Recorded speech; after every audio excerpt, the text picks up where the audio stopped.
Hej Inger. Jeg skal bevise, at gradienten af en funktion står vinkelret på dens kurve.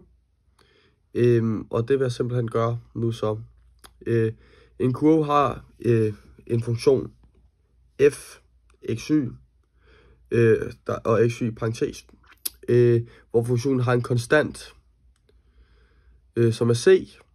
Så den hedder f parentes start x, y parentes slut lige med c. Og hvis vi ser på den her kurve som en implicit funktion, så kan vi differentiere begge ligninger. Så vi siger f parentes xy lige med c. Og så skal vi tage den i hensyn til x, som kommer her til at hedde d-dx f parentes start xy lige med 0. Og så er simpelthen ikke kommet videre. Ja, så hej Inger.